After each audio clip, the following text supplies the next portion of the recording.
Good evening students, welcome to my YouTube channel Lawful Lingo. आज हम अपना जो इंडियन कॉन्ट्रैक्ट एक्ट की यूनिट है यूजीसी नेट लॉ सब्जेक्ट के अंदर उसको शुरू कर रहे हैं, जहां हम सबसे पहले कंपनी लॉ को करेंगे।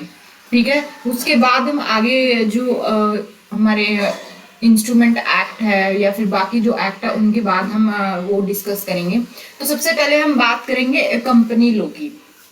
तो मैं उम्मीद करूंगी कि हमारे जो प्रीवियस सब्जेक्ट हो चुके हैं वो आपको सारे समझ में आ गए हो। अगर कोई भी टॉपिक में कहीं पर भी कोई भी डाउट है, चाहे छोटा सा भी डाउट हो, तो प्लीज आप मुझे जरूर कमेंट कीजिए। अपने सजेशंस हमें बताइए कि कैसे हमारे लेक्चर्स आपको समझ में आ रहे हैं या नहीं, या फिर हमें कहीं और इम्प्रूव करने की जरूरत है। हम आपके सजेशंस को जरूर कंसिडर करने की कोशिश करेंगे। एंड अगर किसी भी बच्चे को कोई भी बुक परचेज करनी है तो उसका लिंक आपको डिस्क्रिप्शन बॉक्स में मिल जाएगा। यूजीसी नेट पेपर 1 की बुक भी आपको वहां पर मिल जाएगी, तो आप वो चेकआउट कर सकते हैं। और अगर किसी स्टूडेंट को हमारे नोट्स परचेज करने हैं तो वो ईमेल के जरिए हमें कांटेक्ट करें। ईमेल आपको चैनल के बायो में या फिर वीडियो के डिस्क्रिप्शन में मिल जाएगा। और आपकी जो फीस है नोट्स की वो हमने परमानेंटली 700 रुपये रख दी है, ताकि बहुत सारे बच्चे चाहते हैं कि हमारी फीस की जो नोट्स की फीस है वो कम हो। तो जो आप चाहते हैं हम वही कर रहे हैं, ताकि हर बच्चे के पास नोट्स अवेलेबल हो। जिनके पास टाइम नहीं है ऐसे हैंडमेड नोट्स बनाने का, उनके पास भी नोट्स हो। ठीक है, तो आप हमें ईमेल के जरिए कांटेक्ट कर सकते हैं। और सुबह की क्लास के अंदर हमारा जो बीएनएस है, भारतीय न्याय संहिता है, वो चल रहा है। और शाम की क्लास के अंदर हमारा इंडियन कॉन्ट्रैक्ट एक्ट की जो यूनिट है वहां शुरू करें, जहां सबसे पहले हम कंपनी लॉ को डिस्कस करेंगे। उसके बाद हम देखते हैं इंडियन कॉन्ट्रैक्ट एक्ट को डिस्कस करते हैं, सेल्स ऑफ गुड्स एक्ट को, या फिर किसी और चीज को हम डिस्कस करेंगे। बट सबसे पहले हम कंपनी लॉ को डिस्कस करेंगे। ठीक है, तो इवनिंग और मॉर्निंग 2 टाइम क्लासेस होंगी हमारी, 2 सब्जेक्ट साइमल्टेनियस चलेंगे, और सैटरडे को भी हमारी क्लास होगी। ठीक है, तो हर बच्चे को हर वीडियो, हर लेक्चर, हर टॉपिक 2 से 3 बार देखना है, ताकि उनका एग्जाम दिसंबर वाला जो अटेम्प्ट है वो क्लियर हो सके और आपका हर टॉपिक आपके टिप्स पर याद हो। ठीक है, तो चलिए शुरू करते हैं हम आज के लेक्चर को, जहां हम बात करेंगे कंपनी लॉ के बारे में। तो सबसे पहले हम एक इंट्रोडक्शन देखेंगे कंपनी लॉ का। उसके बाद हम फीचर्स ऑफ कंपनी देखेंगे। ठीक है, introduction of company law and features of company. क्या क्या फीचर्स होते हैं कंपनी के वो हम देखेंगे। तो आज का हमारा यही टॉपिक होने वाला है। तो सबसे पहले अगर हम इंट्रो की बात करें तो देखो, कंपनी एक्ट था पहले 1956 का, जिसको रिप्लेस किया गया 2013 के कंपनी लॉ से। ठीक है, जो कंपनी एक्ट है हमारा 2013 का, उसके अंदर 29 चैप्टर्स है, टोटल सेक्शन 470 है और 7 शेड्यूल है। ये आपको ध्यान रखने हैं। ठीक है, जो एक चैप्टर है इसके अंदर जो सबसे इंपॉर्टेंट है हमारे एग्जाम पॉइंट ऑफ व्यू से, वह चैप्टर 2, जिसकी हेडिंग आपको ध्यान रखनी है, that is incorporation of company and matters incidental thereto. ठीक है, जहां सेक्शन 3 बात करता है फॉर्मेशन ऑफ कंपनी की और सेक्शन 7 बात करता है इनकॉर्पोरेशन ऑफ कंपनी की। ध्यान रखना, सेक्शन 3 की हेडिंग है फॉर्मेशन ऑफ कंपनी। काफी बार मैच ऑफ द फॉलोइंग में पूछे जाते हैं ये दोनों सेक्शन, और बच्चे कंफ्यूज हो जाते हैं। सेक्शन 3 को इनकॉर्पोरेशन ऑफ कंपनी समझ लेते हैं, नहीं। सेक्शन 3 की हेडिंग है फॉर्मेशन ऑफ कंपनी और सेक्शन 7 की हेडिंग है इनकॉर्पोरेशन ऑफ कंपनी। इनकॉर्पोरेशन और फॉर्मेशन में क्या डिफरेंस है ये भी समझ लो, कि जो इनकॉर्पोरेशन होता है वो थ्रू लीगल प्रोसेस होता है, जबकि जो फॉर्मेशन है वो एक क्वेश्चन ऑफ फैक्ट है। ओके, आई होप आपको समझ में आ गया है। सो जो वर्ड कंपनी, अब हम कंपनी एक्ट समझ रहे हैं, कंपनी लॉ समझ रहे हैं, तो वर्ड जो कंपनी है इसको डिफाइन किया गया है कंपनी एक्ट 2013 के सेक्शन 2 क्लोज 20 के अंदर। ठीक है, उसमें क्या डेफिनेशन दी, उसमें कहा गया कि कंपनी जो इनकॉर्पोरेट होगी अंडर द कंपनी एक्ट, मतलब ये जो 2013 का इस कंपनी एक्ट के अंदर, या फिर जो प्रीवियस कंपनी एक्ट था उसके अंदर जो रजिस्टर्ड है, वही कंपनी कहलाएगी। ठीक है, इसका सीधा सा मतलब ये है, अगर इसको हम और खोल के समझे तो इसका मतलब है कि कंपनी क्या होती है, एक एसोसिएशन ऑफ पर्संस होती है। ठीक है, जिसका एक नाम होता है, और वो क्या होती है, वो जो एसोसिएशन होती है वो रजिस्टर करवानी पड़ती है with the registrar of the companies. ठीक है, वहां पर उसको रजिस्टर करवाना पड़ता है, और जो रजिस्ट्रार है वो क्या इशू करेगा, एक सर्टिफिकेट ऑफ इनकॉर्पोरेशन इशू करेगा, जो एक कंक्लूसिव एविडेंस होता है कंपनी रजिस्ट्रेशन का, जो आपको ध्यान रखना। और ये क्या कहलाती है, कंपनी कहलाती है। ठीक है। तो अगर मान लो ये एसोसिएशन ऑफ पर्संस अगर रजिस्टर हो अंडर द पार्टनरशिप एक्ट, तो ये एसोसिएशन कहलाएगी पार्टनरशिप फर्म। ठीक है। और अगर यही एसोसिएशन रजिस्टर होती है under the societies registration act, तो ये जो एसोसिएशन है ये सोसाइटी कहलाएगी। जबकि अगर मान लो यही एसोसिएशन रजिस्टर होती है under the limited partnership liability partnership act, तो ये कहलाएगी लिमिटेड लाइबिलिटी पार्टनरशिप। ठीक है। तो ऐसे ये एसोसिएशन ऑफ पर्संस है, जैसे जैसे जिस एक्ट के अंदर रजिस्टर होती जाएगी वो उसी के हिसाब से उसका नाम बदलता जाएगा, ये आपको ध्यान रखना है। तो ये छोटा सा इंट्रो था हमने जो डिस्कस किया कंपनी के बारे में। चलिए इसको लिखते हैं, और जो ये डेफिनेशन है, सेक्शन है मैंने जो बताया, ये आपको ध्यान रखना है। जो मीनिंग ऑफ कंपनी मैंने आपको बताया वो भी आपको ध्यान रखना है, ये काफी बार क्वेश्चन आता है यहाँ से। ठीक है। तो चलिए इंट्रो में हम कुछ चीजें लिखते हैं, उसके बाद हम फीचर्स की बात करेंगे।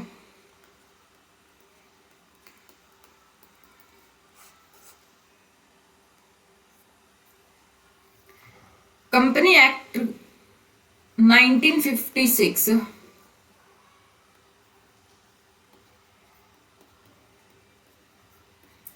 replaced by company act 2013। तो इसके अंदर मैंने बताया 29 चैप्टर्स है,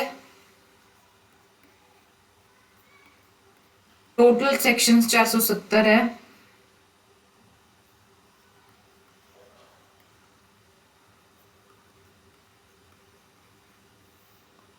एंड 7 शेड्यूल है।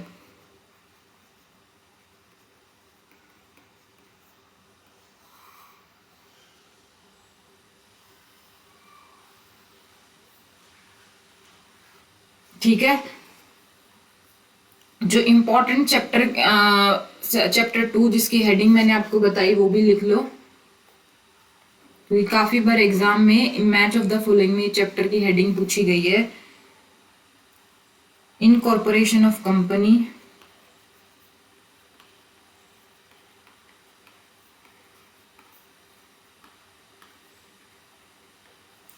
And matters incidental thereto। ठीक है। नेक्स्ट हम बात करते हैं सेक्शन 3 की, जो बात करता है फॉर्मेशन ऑफ कंपनी के बारे में।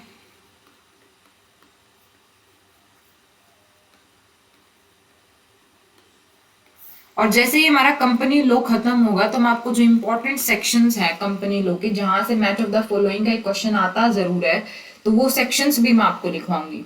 ठीक है। एक जगह ही हम वो सारे सेक्शंस को कंपाइल अप कर लेंगे, ताकि आप जब उन्हें पढ़ो तो एक साथ ही आप उनको ध्यान रख सको। ठीक है। तो सेक्शन 7 बात की गई है इनकॉर्पोरेशन ऑफ कंपनी की।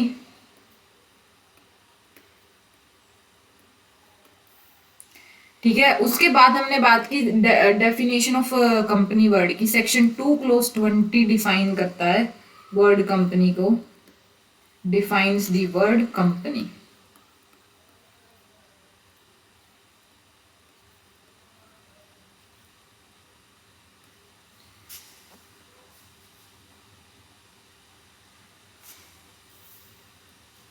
क्या कहता है?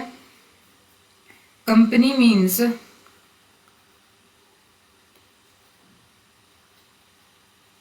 a company incorporated under this act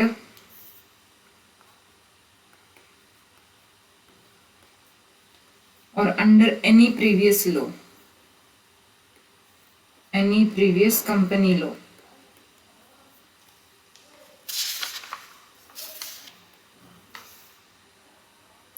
ठीक है। ये आपको ध्यान रखना है। इसका मतलब क्या है? It means generally company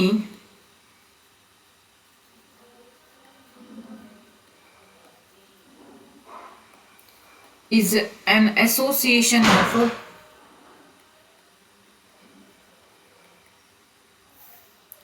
persons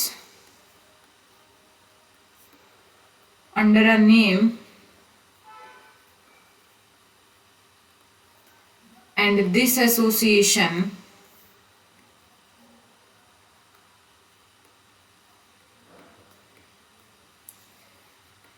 gets registered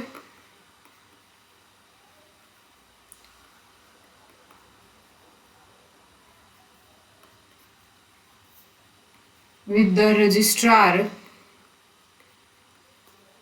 of the companies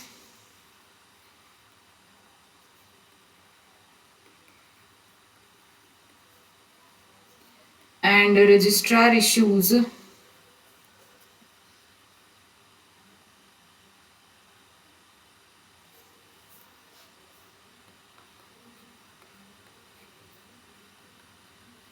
a certificate of incorporation.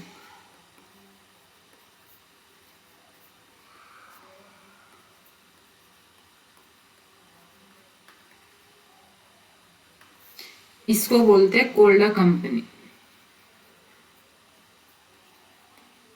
ठीक है, आई होप आपको ये जो डेफिनेशन और मीनिंग ऑफ कंपनी ये क्लियर हो गया हो।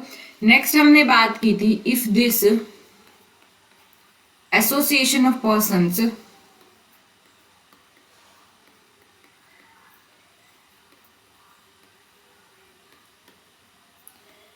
gets themselves registered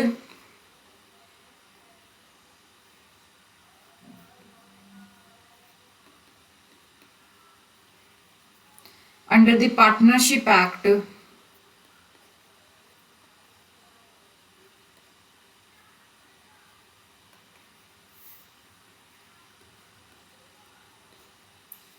then this association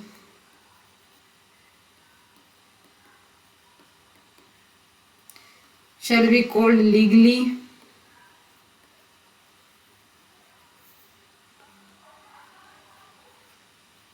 क्या कहा जाए इसको, partnership firm.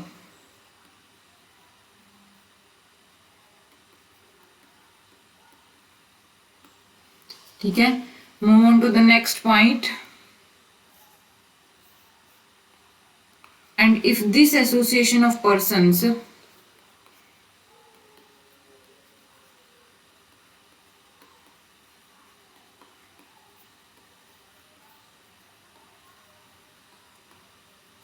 gets themselves registered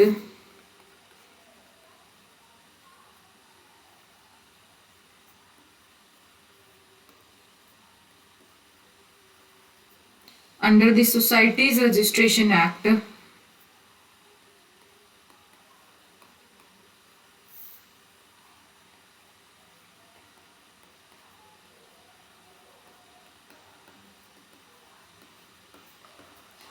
then this association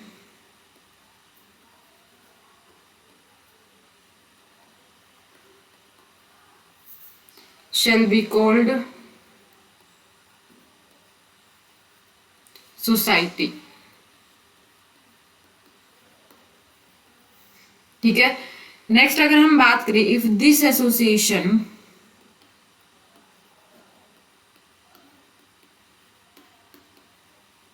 of persons gets themselves registered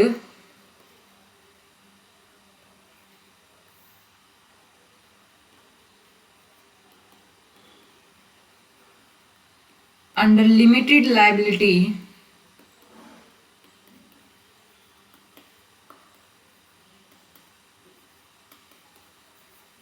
partnership act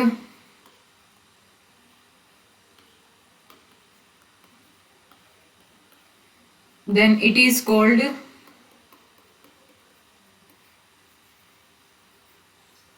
limited liability partnership यानी कि LLP।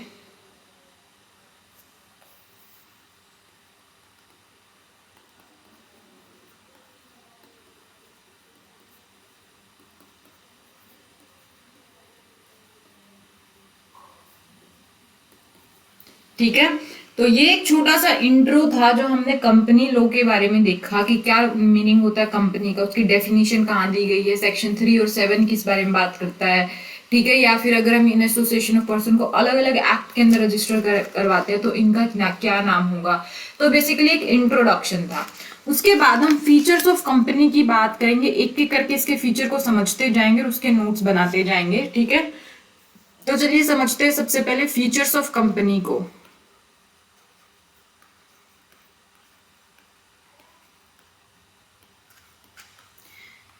तो पहला जो फीचर है कंपनी का वो है इनकॉर्पोरेटेड एसोसिएशन।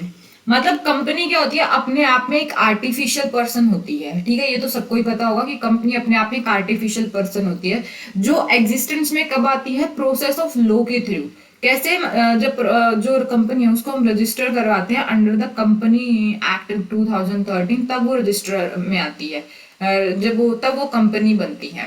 ठीक है, तो एक प्रोसेस ऑफ लॉ के थ्रू वो रजिस्ट्रेशन में आती है, एग्जिस्टेंस में आती है, और ये क्या एक आर्टिफिशियल पर्सन है। तो ये हमारा पहला फीचर था। दूसरे फीचर की अगर हम बात करें तो कंपनी क्या है, एक वॉलंटरी एसोसिएशन होती है। मतलब जो कंपनी में काम करने वाले लोग हैं या जो उसको मिलके बनाते हैं, तो वो क्या होता है, वॉलंटरली आते हैं, अपनी मर्जी से उसके साथ आते हैं और फिर उसको फॉर्म करते हैं।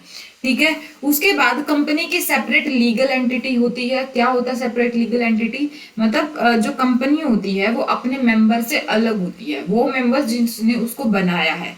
ठीक है, जो कंपनी होती है वो अपने नाम से किसी कॉन्ट्रैक्ट में एंटर कर सकती है। ठीक है, ये आपको पता होना चाहिए। उसके बाद कंपनी अपने नाम से कोई भी प्रॉपर्टी ओन कर सकती है। जैसे हम जो पर्सन होते हैं अपने नाम से कोई प्रॉपर्टी ओन कर सकते हैं, वैसे कंपनी रजिस्ट्री होने के बाद उसे क्या सेपरेट लीगल एंटिटी मिल जाती है, जिसकी वजह से वो अपने नाम पर प्रॉपर्टी ओन कर सकती है।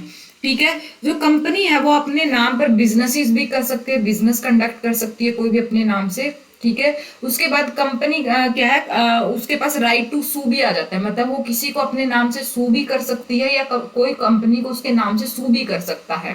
ठीक है, तो उसके पास राइट टू सू भी आ जाता है। तो ये सेपरेट लीगल एंटिटी होता है। चलिए पहले इन दो तीन फीचर्स को लिखते हैं, उसके बाद हम आगे जो फीचर्स है वो डिस्कस करेंगे।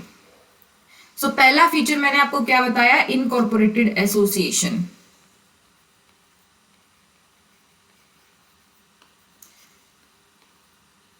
कंपनी क्या है, एक इनकॉर्पोरेटेड एसोसिएशन है। Company in itself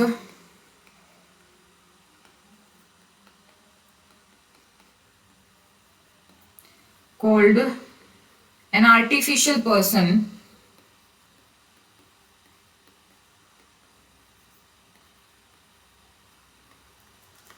which comes into existence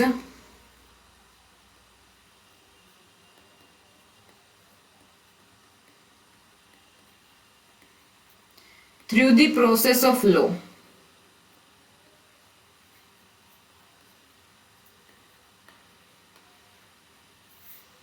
Through the process of law, that is after being registered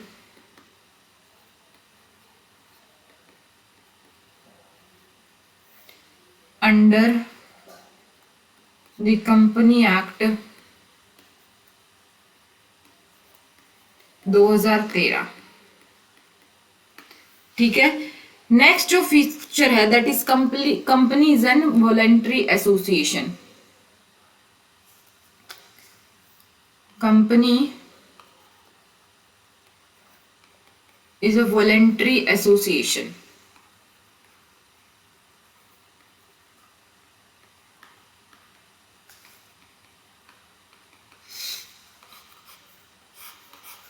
It means people come voluntarily together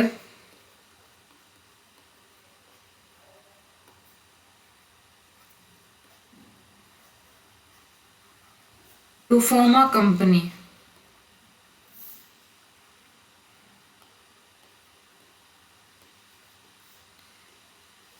next जो इसका फीचर है that is company has a separate legal entity.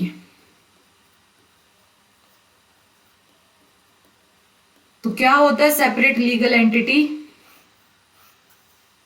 So it is different from members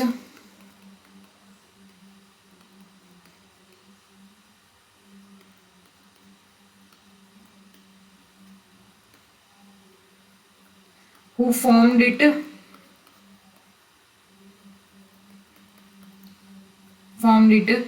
it can enter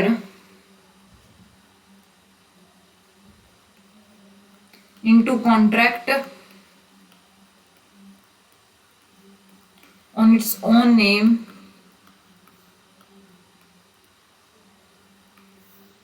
उसके बाद अगर हम बात करें it can own property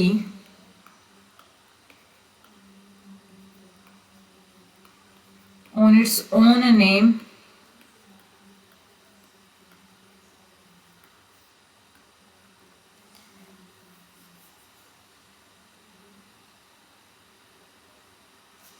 it can conduct business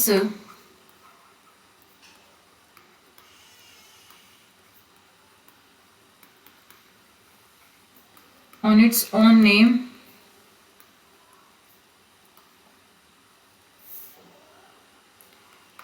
it can be sued it can sue and be sued यानी इसके पास right to सू आ जाता है कंपनी के पास। ठीक है, तो ये हमारे 3 फीचर है। उसके बाद अगर हम बात करें तो कंपनी इनकॉर्पोरेट होती है फॉर अ बिजनेस। ठीक है, अब बात करते हैं कि कंपनी रेगुलेट कैसे होती है। तो जो कंपनी है वो रेगुलेट होती है कंपनी लॉ से रेगुलेट होती है, या फिर कंपनी रेगुलेट होती है मेमोरेंडम ऑफ एसोसिएशन से।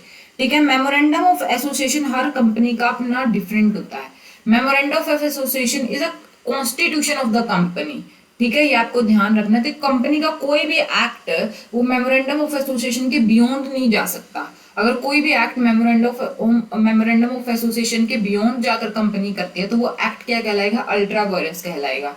ठीक है, या और कंपनी का क्या होता है, कंपनी का अपना आर्टिकल्स ऑफ एसोसिएशन होता है। मतलब कंपनी के इंटरनल रूल्स और रेगुलेशंस क्या होंगे उसके बारे में आर्टिकल ऑफ एसोसिएशन बात करता है। ठीक है, नेक्स्ट जो हमारा फीचर है दैट इज प्रमोशन। प्रमोशन मतलब ये जो फर्स्ट स्टेज होती है ना, जो प्रमोशन होती है फर्स्ट स्टेज होती है फॉर्मेशन ऑफ कंपनी की। ठीक है, जो प्रमोटर्स होते हैं ये कुछ ग्रुप ऑफ पर्संस होते हैं या कुछ पर्संस होते हैं जो कंपनी की प्रमोशन का काम करते हैं। मतलब ये कंपनी बनाते हैं, या फिर बोल सकते हैं हम कंपनी के जो इनिशियल स्टेजेस होते हैं उन पर ये काम करते हैं, जो फैक्चुअल ग्राउंड्स होते हैं वहां पर ये काम करते हैं, जिसको फॉर्मेशन ऑफ कंपनी बोला जाता है। ठीक है, तो कुछ फंक्शंस होते हैं प्रमोटर्स के जो काफी बार एग्जाम में पूछे जाते हैं। क्या क्या वो फंक्शन, डिस्कवरी ऑफ आइडिया ये करते हैं, उसके बाद रिस्क टेकिंग का काम ये करते हैं, अमाउंट इन्वेस्टमेंट कहाँ करनी है, कितनी करनी है। ठीक है, बिजनेस कहाँ करना है, किसके साथ करना है, वो भी ये करते हैं। उसके बाद डिटेल्ड इन्वेस्टिगेशन करते हैं कॉस्ट के बारे में, डिमांड के बारे में, प्रॉफिट के बारे में, पूरी तरह से इन्वेस्टिगेशन का काम किसका, प्रमोटर्स का है। उसके बाद जो रिसोर्सेज को इकट्ठा करना, जैसे प्लांट मशीनरी क्या होगी, नेटवर्क स्टैब्लिश करना, ये भी काम किसका, प्रमोटर्स का है। या जो प्रीलिमिनरी डॉक्यूमेंट्स होते हैं उनको प्रिपेयर करना, जैसे कि memorandum of association, prospectus, article of association, ये काम भी किसका होता है, प्रमोटर्स का होता है। ठीक है, ये जो प्रीलिमिनरी कॉन्ट्रैक्ट होते हैं ना, जो इनकॉर्पोरेशन ऑफ कंपनी से पहले होते हैं, यानी फॉर्मेशन ऑफ कंपनी के टाइम पर होते हैं, वो भी प्रमोटर्स ही करते हैं। क्योंकि जब कंपनी इनकॉर्पोरेट हो जाएगी फिर तो कंपनी अपने नाम से कॉन्ट्रैक्ट कर सकती है, जो अभी मैंने बताया, क्योंकि उसके पास सेपरेट लीगल एंटिटी आ जाएगी। लेकिन उससे पहले जब फॉर्मेशन ऑफ कंपनी होती है तो उस टाइम पर जो जितने भी प्रीलिमिनरी कॉन्ट्रैक्ट होते हैं उनमें कौन एंट्री करता है, उनको कौन हैंडल करता है, प्रमोटर्स ही करते हैं। ठीक है, उसके अलावा जो नेमिंग द कंपनी, मतलब कंपनी का जो नाम वगैरह वो भी यही डिसाइड करते हैं। तो ये सब क्या प्रमोटर्स के फंक्शंस है जो आपको ध्यान रखने हैं। ठीक है, तो चलिए ये सारी चीजें लिखते हैं। उसके बाद हम मेमोरेंडम ऑफ एसोसिएशन की डेफिनेशन देखते हैं, जो कि सेक्शन 2 क्लोज 56 के अंदर दी गई है। ये भी मैं आपको साथ में लिखवा दूंगी ताकि आपको याद रहे। ठीक है, तो चलिए ये सारी चीजें हम लिखते हैं। फोर्थ है हमारा company incorporate for a business.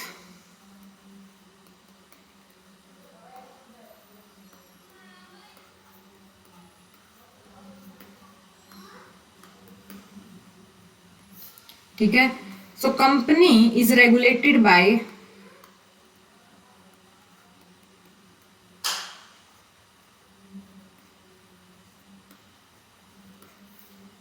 Company law से रेगुलेट होती है।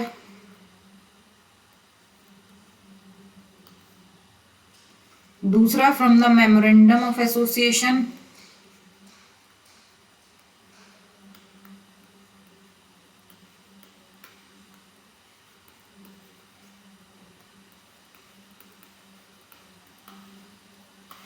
MOA ये शॉर्ट में बोलते हैं इसको। देन थर्ड है from the articles of association.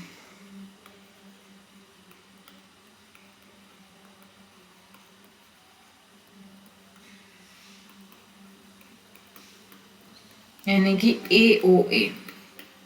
ठीक है, तो हम यही लिख लेते हैं मेमोरेंडम ऑफ एसोसिएशन के बारे में।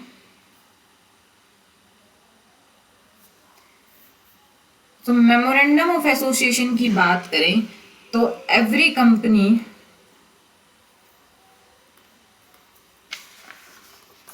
Has a different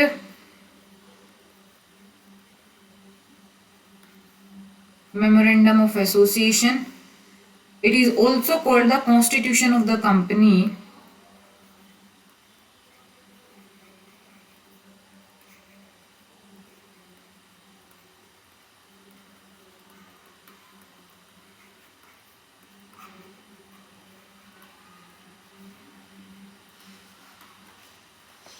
company.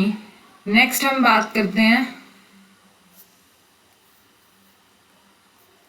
so if the company does any act beyond the memorandum of association, the act will be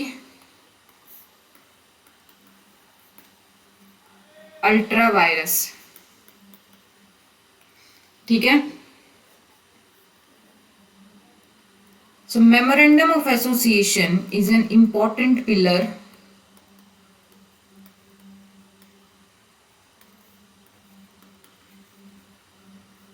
on which entire structure is based.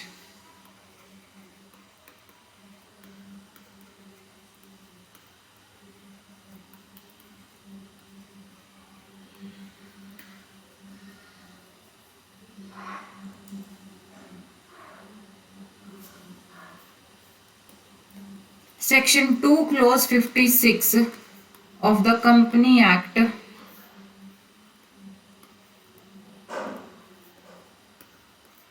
दो हजार 13 defines memorandum of association. It means memorandum formed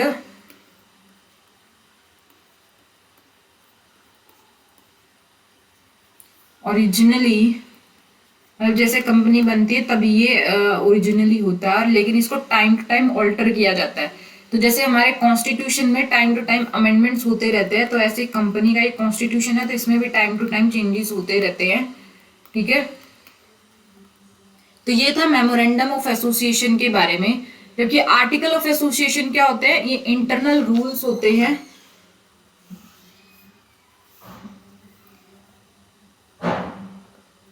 AOA governs internal rules and regulations.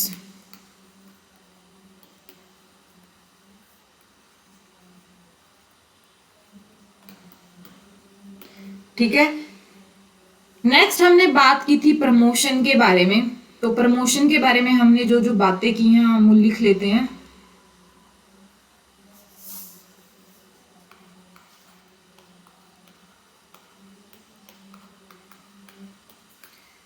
So it is the first stage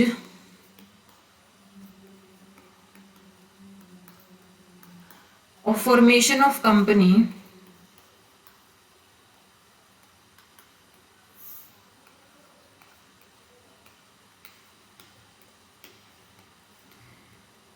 अगर हम promoters की बात करें, कौन होते हैं promoters? Promoters are the persons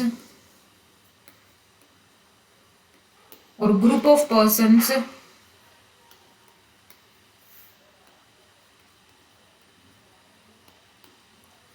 who perform the work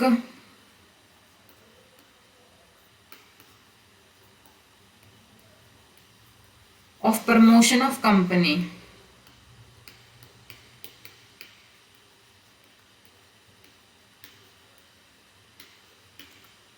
They forms a company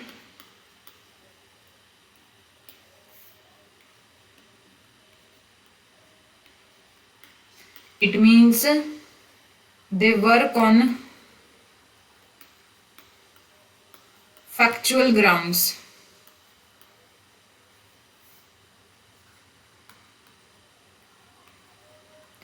Called formation of company.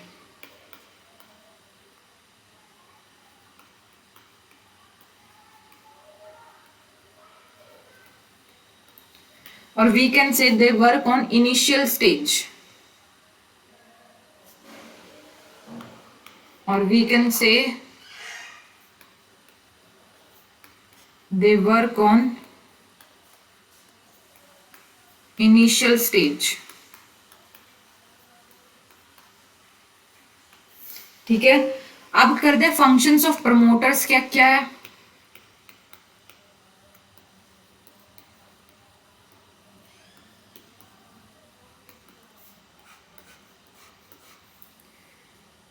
First is discovery of idea.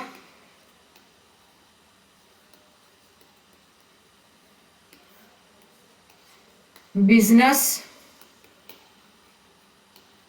The third is amount invest.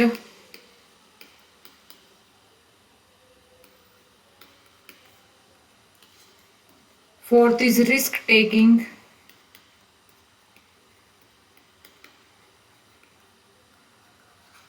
Fifth is detailed investigation.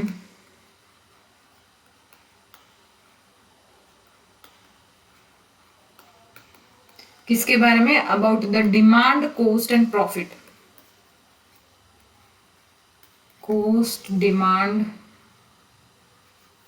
And profit.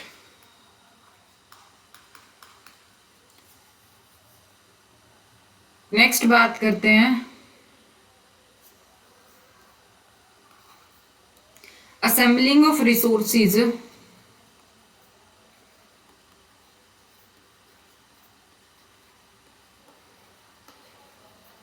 यानी कि plant, machinery या network establish करना, ये भी कौन करता है? Promoters ही करते हैं. प्लांट, मशीनरी,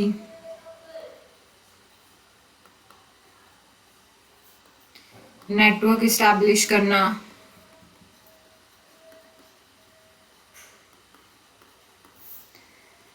या फिर नेक्स्ट करते हैं preparing preliminary documents.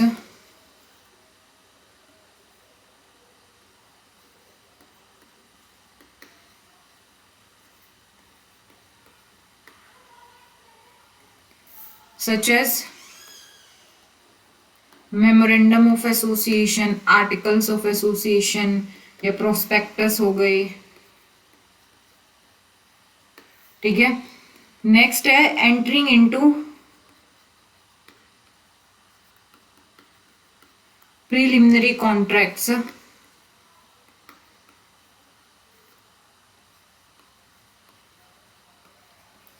till the company incorporated.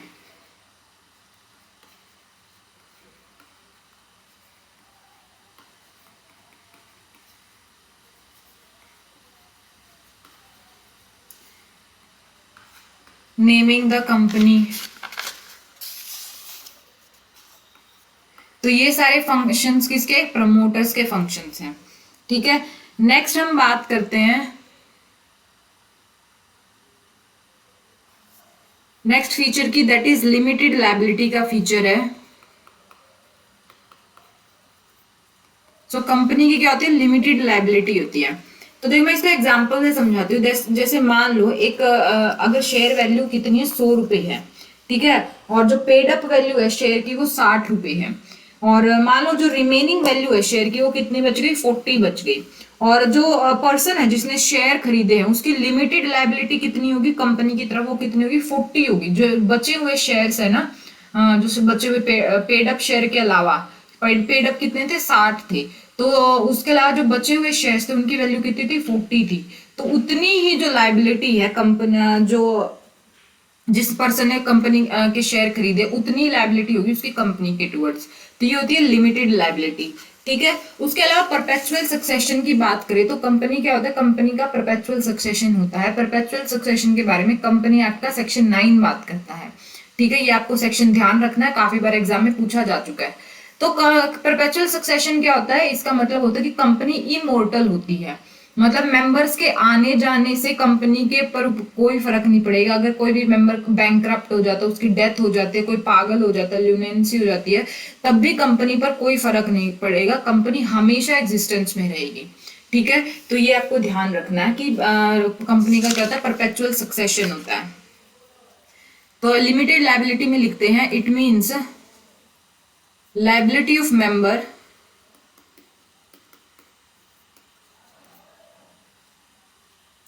members of a company is limited to the amount,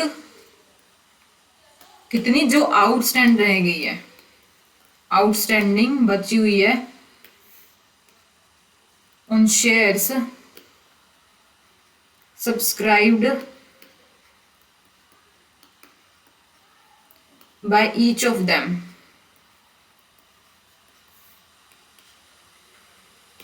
ठीक है, नेक्स्ट अगर हम फीचर की बात करें दैट इज परपेचुअल सक्सेशन, जो मैंने बताया,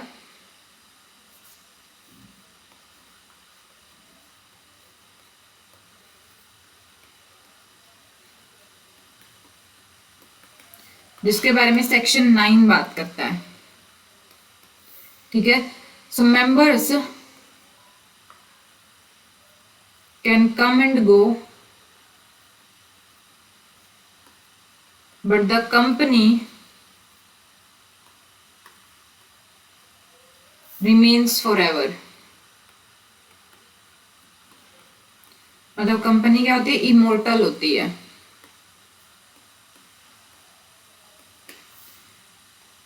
it is not affected by death, lunacy और bankruptcy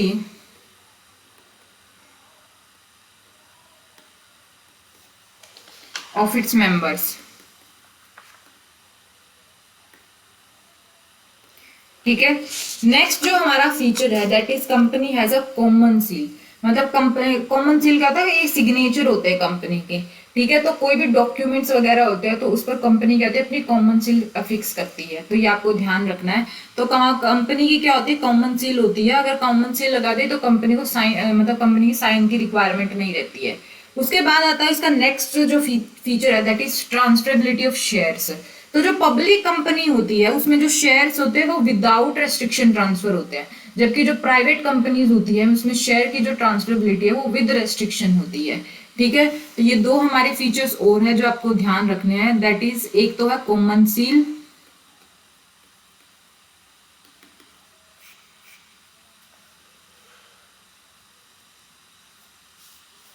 after common seal, so common seal क्या होते हैं, are the signature of company.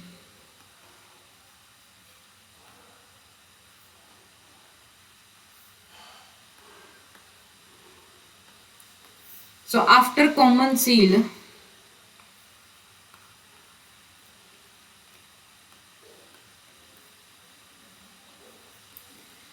signature are not required।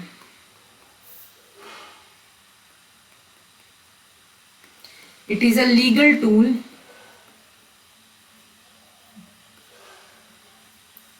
which is affixed on behalf of company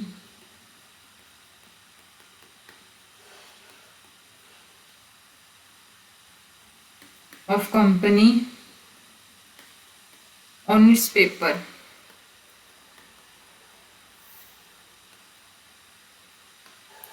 ठीक है, next जो हमारा feature that is transferability of shares.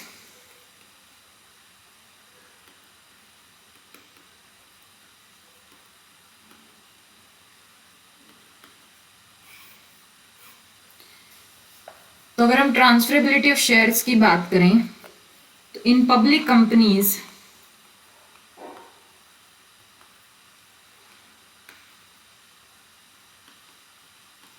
the shares are transferable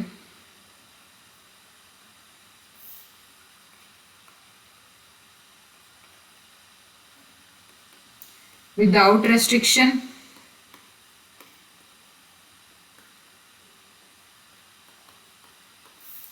or in private companies